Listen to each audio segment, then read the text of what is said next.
दरअसल पश्चिम बंगाल की मुख्यमंत्री ममता बनर्जी भी 5 दिनों के दिल्ली दौरे पर हैं। ममता के इस दौरे को 2024 के लोकसभा चुनाव की तैयारी से जोड़कर देखा जा रहा है और माना यह भी जा रहा है कि ममता का विपक्षी दलों के नेताओं से मुलाकातों का ये जो दौर है 2024 की बिसात बिछाने के लिए है। आपको बता दें कि कल ममता बनर्जी प्रधानमंत्री मोदी समेत कांग्रेस के 2 बड़े नेताओं आनंद शर्मा और कमलनाथ से मिली थी। आज ममता की मुलाकात कांग्रेस अध्यक्ष सोनिया गांधी से है और इन सब के अलावा ममता शरद पवार, संजय राउत से भी आज शाम मिल सकती हैं। तो इन सभी मुलाकातों के बीच सवाल यह कि आखिर ममता के मन में क्या है। कल पीएम से मुलाकात, आज सोनिया केजरीवाल से करेंगी बात। ममता बनर्जी के दिल्ली दौरे की चर्चा लुटियन जोन के गलियारों से लेकर पार्क स्ट्रीट की गलियों तक है। ममता ने पीएम से मुलाकात के बाद सर्वदलीय बैठक की थी। पेगासस में मैं चाहती हूँ कि प्राइम मिनिस्टर एक ऑल पॉलिटिकल पार्टी मीटिंग बुलाए, मीटिंग बुला के सबको सब बात करके ओपिनियन लेके कोई ना कोई सुप्रीम कोर्ट से इंक्वायरी हम लोग को होना चाहिए। साफ है कि ममता दिल्ली में बैठे विपक्ष का सहारा बनना चाहती हैं। ममता का आज का कार्यक्रम देखिए। दोपहर 1 बजे टीएमसी पार्लियामेंट्री पार्टी की बैठक, शाम 4:30 बजे 10 जनपद में सोनिया गांधी से और शाम 6 बजे अरविंद केजरीवाल से मिलने का कार्यक्रम है। सूत्रों के मुताबिक एनसीपी प्रमुख शरद पवार और शिवसेना सांसद संजय राउत से भी उनकी अलग अलग मुलाकात हो सकती है। अभी देर है, लेकिन प्लानिंग तो पहले से ही करना पड़ता है। जैसे यूपी का इलेक्शन है, पंजाब का इलेक्शन है, त्रिपुरा का। मैं एक व्यक्ति हूँ और मेरे दल में तो सोनिया गांधी जी अध्यक्ष हैं, पर ममता जी का एक राष्ट्रीय महत्व है, इसीलिए वो हमारी नेता से भी मिलेंगी और उनसे सबसे बात करेंगी। ये सब लोग मिलके बात करेंगे। वो सोनिया गांधी से वो चर्चा है वो सोनिया गांधी से करेंगे। ममता जी में क्षमता है कि बीजेपी को पराजित करने की। ममता का ये दौरा विपक्ष की नई उम्मीद है। संसद सत्र के बीच ममता की इन मुलाकातों से क्या बिखरा हुआ विपक्ष एक होगा, ये बड़ा सवाल है। तमाम मायने मतलब निकाले जा रहे हैं इन मुलाकातों के और इसी पर हम बातचीत करेंगे। हमारे साथ जो खास मेहमान जुड़ रहे हैं उनसे मैं आपका परिचय करवा दूं। जेएनयू के प्रोफेसर हैं और राजनीतिक विश्लेषक प्रवेश चौधरी हमारे साथ मौजूद हैं। बहुत बहुत स्वागत आपका प्रवेश जी। टीएमसी के नेता शाकिर अली भी हमारे साथ जुड़ चुके हैं, उनके पास भी आपको लिए चलेंगे। हमारे सहयोगी जैनेंद्र भी हमारे साथ जुड़े हुए हैं।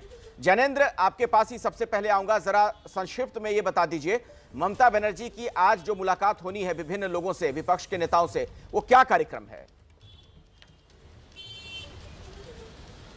अखिलेश, हमने रिपोर्ट में भी दर्शकों को बताया है कि दोपहर 1 बजे टीएमसी के सांसदों के साथ ममता बनर्जी की बैठक होनी है और उसके बाद 4:30 बजे सोनिया गांधी के साथ ममता बनर्जी मिलेंगी और अरविंद केजरीवाल ममता बनर्जी से मिलने आएंगे। ये अभी तक जो आधिकारिक तौर पर ममता बनर्जी का आज का कार्यक्रम है दिल्ली का, वो है। हालांकि संभावना ये है कि शरद पवार और इसके अलावा विपक्ष के दूसरे चेहरे भी ममता बनर्जी से मिल सकते हैं। हालांकि पवार और अन्य किसी मुलाकात को लेकर अभी तक आधिकारिक जानकारी नहीं है। जी अखिलेश। ठीक है शाकिर अली साहब, ये दीदी जो मिल रही हैं दिल्ली में आके तमाम नेताओं से विपक्ष के और जिस तरह की गोलबंदी नजर आ रही है, ये क्या 2024 की बिसात बिछाई जा रही है?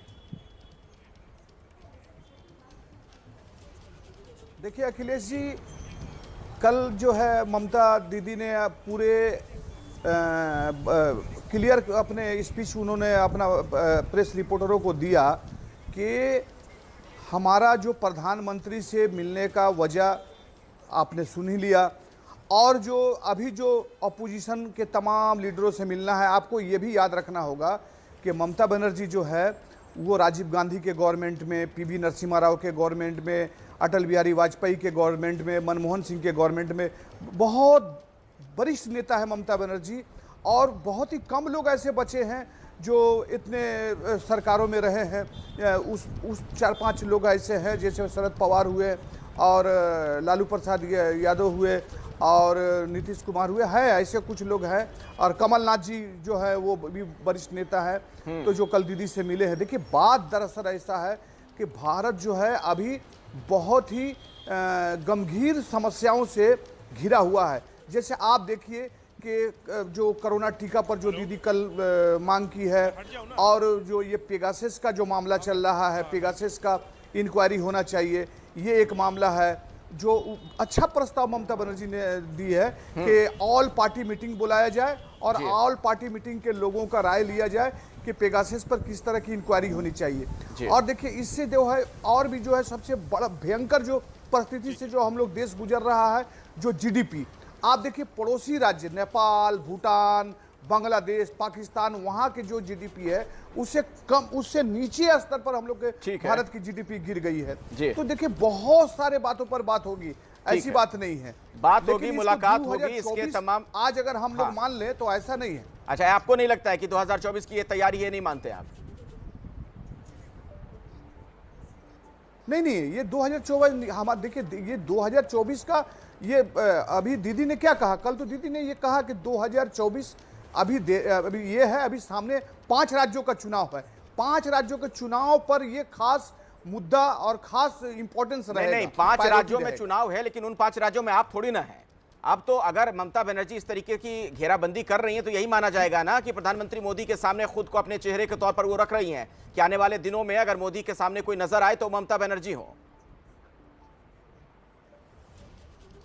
देखिए आपने देखा होगा कि अभी बंगाल में जब चुनाव हुआ तो उत्तर प्रदेश से अखिलेश यादव आए थे और दिल्ली से केजरीवाल का मैसेज गया था, सबों ने कहा था कि ममता बनर्जी को बंगाल में सपोर्ट करो। तो 5 राज्यों में अगर हम नहीं है तो जहां हमारी लड़ने की क्षमता होगी हम लोग भी वहां लड़ेंगे, और जहां जरूरत पड़ेगा समर्थन देने का हम लोग भी उसी तरह से समर्थन देंगे। चलिए ठीक है, जैसे उन्होंने समर्थन मैं समझ गया आपकी बात। अब मैं जरा प्रवेश चौधरी जी का रुख करूंगा। प्रवेश जी, एक बात बताइए, ममता में क्षमता है, ये तो कमलनाथ भी कह रहे हैं, और जिस तरीके से पश्चिम बंगाल में बीजेपी को हराया टीएमसी ने, उससे ये बात साबित भी हुई। लेकिन क्या उनकी स्वीकार्यता होगी विपक्ष के तमाम दलों के बीच में? जब वो भानुमति का पिटारा तैयार होता है तो क्या उसमें ममता को सर्वमान्य तौर पर नेता के तौर पर मान लिया जाएगा? देखिए एक चीज तो ये हमें माननी पड़ेगी कि ममता बनर्जी में शक्ति तो है ना। शक्ति इस मामले से है कि एक तो बड़ी नेता है, पुरानी नेता है, और मुझे लगता है बहुत गिने चुने लोग होंगे जो अभी इतना लंबा समय उनका पॉलिटिकल रहा होगा, तो उनमें क्षमता तो है, इसमें कोई दो राय नहीं। लेकिन समस्या क्या है, विपक्ष का जो जुटान है वो जुटान है किसी न किसी लाभ को लेकर। अभी आप देखेंगे कि इसमें लीडर चुनने का जब प्रश्न आएगा तभी उसमें समस्या हो जाएगी कि प्रधानमंत्री कौन बनेगा, उसको लेकर समस्या हो जाएगी। समस्या है बंदर बाट की, समस्या है कि जो बाद में सरकार बनने के बाद जो मंत्रालयों का डिस्ट्रीब्यूशन होगा, आज तक वो भी सपने इन्होंने ले लिए होंगे सब लोगों ने। तो ये सारी समस्या, इस कारण से विपक्ष जो है एकजुट नहीं हो पाता। जैसे कि किसान के मुद्दे पर आप देखेंगे अकाली अलग बोल रहे हैं, कांग्रेस की अलग बोल रहे हैं, और कुछ अलग बोल रहे हैं जो क्षेत्रीय दल और तमाम से हैं, जैसे बीजेडी है, बीजेडी की कोई आवाज ही निकल कर नहीं आ रही है, और तमाम जो पॉलिटिकल एनसीपी है, एनसीपी भी क्या उतनी मजबूती के साथ क्या लड़ पा रही है किसी इश्यूज पे, तो ऐसा नहीं है। इसलिए इनमें कभी एका नहीं बन पाएगा। वो यही कारण क्या है, जब भी एका बना है तो जयप्रकाश जैसे बड़े नेता थे, लोहिया जैसे बड़े नेता थे, तो उनकी एक पर्सनैलिटी थी, उस पर्सनैलिटी के आसपास लोगों का जुटान हो गया। लेकिन ममता बनर्जी नो डाउट एक बड़ी लीडर है, लेकिन उनमें भी वो करिश्मा जो लोहिया में था या जयप्रकाश जी में था वो उनमें नहीं है। और यही कारण है कि इनके इर्द गिर्द लोगों का जुटान नहीं हो पाएगा। आप देखेंगे दूसरी चीज जो सबसे इम्पोर्टेंट है कि तो हिंदी, लोहिया भी हिंदी हार्टलैंड की बात करते थे, यानी कि हिंदी भाषी थे, जयप्रकाश भी हिंदी भाषी थे। इस देश में मैक्सिमम जो आबादी है वो हिंदी समझती है और बोलती है। अब आप देखेंगे मोदी के सक्सेस के पीछे हिंदी भाषा का बहुत बड़ा रोल है। ममता बनर्जी कहीं ना कहीं उसमें पिछड़ जाती है, और उसमें पिछड़ने के कारण से वो कुछ ही प्रांतों की नेता बनकर के रह जाती है, ना कि वो पूरे देश की नेता बनकर। नहीं, लेकिन ममता बनर्जी तो इन दिनों धड़ल्ले से हिंदी बोल रही हैं। प्रवेश चौधरी जी, मैं इस पर आगे आता हूं, लेकिन जरा एक जानकारी, ठीक है, एक जानकारी दे दूं दर्शकों को। दरअसल विपक्षी दलों की जो बैठक होनी है, राहुल गांधी भी उस बैठक में पहुंचे हैं, ये एक बड़ी जानकारी निकलकर सामने आ रही है। दरअसल जो तैयार की जा रही रणनीति सरकार को घेरने के लिए विपक्षी दलों की तरफ से, उसी में राहुल गांधी पहुंचे हैं। तो अभी की एक बड़ी जानकारी हम आपको दे दें, जासूसी कांड पर सरकार को घेरने के लिए विपक्ष का मंथन जारी है, और इसी मसले पर ज्यादा जानकारी देंगे प्रशांत, हमारे साथ जुड़ गए हमारे सहयोगी। प्रशांत जी, देखिए अखिलेश, पेगासस जासूसी कांड पर आगे रणनीति क्या हो साझा विपक्ष की, उसको लेकर एक बैठक शुरू हुई है। अब से कुछ देर पहले मल्लिकार्जुन खड़गे जो राज्यसभा में विपक्ष के नेता हैं उनके कमरे में, उसमें राहुल गांधी भी पहुंचे हैं।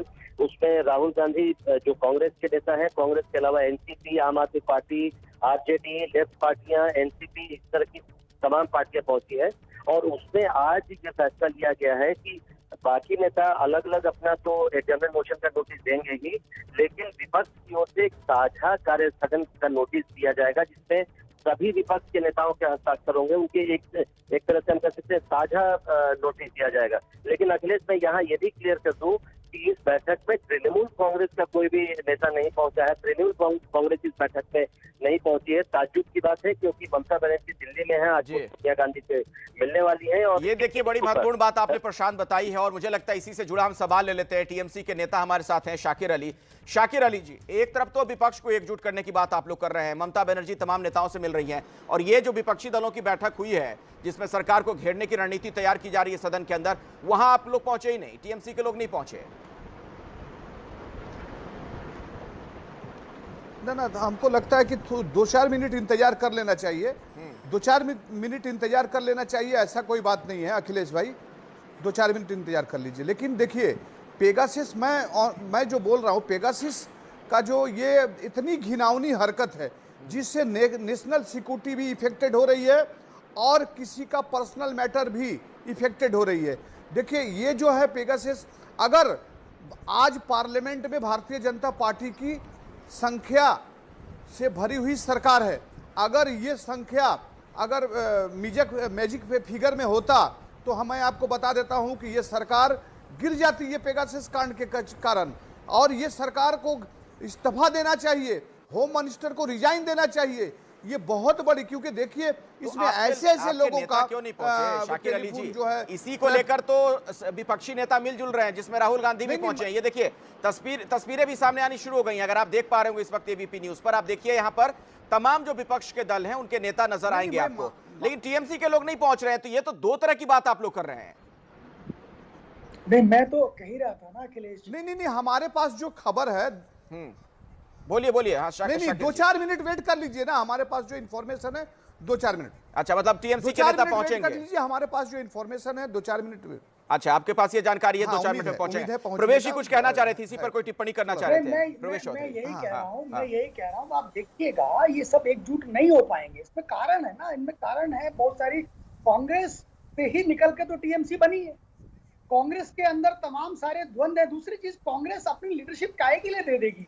कांग्रेस खुद चाहती है कि राहुल गांधी प्रधानमंत्री बने, टीएमसी चाहती है कि ममता बनर्जी बने। हाँ, ये है, ममता बनर्जी के साथ कुछ लोकल जो क्षेत्रीय पार्टियां हैं वो एकजुट हो जाएंगी, लेकिन कांग्रेस के साथ नहीं आएंगी। तो कांग्रेस को लिए बिना विपक्ष बन नहीं सकता, और कांग्रेस इनके साथ जाएगी नहीं, तो फिर ये जुटान होगा कैसे?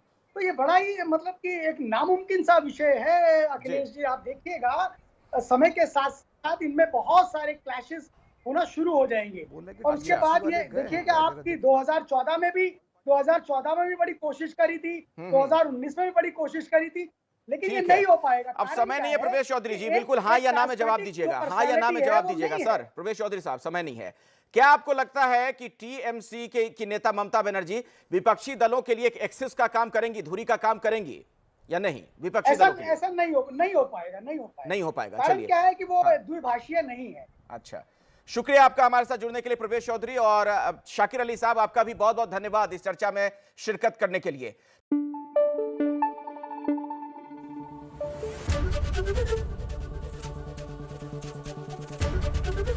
एबीपी न्यूज आपको रखे आगे।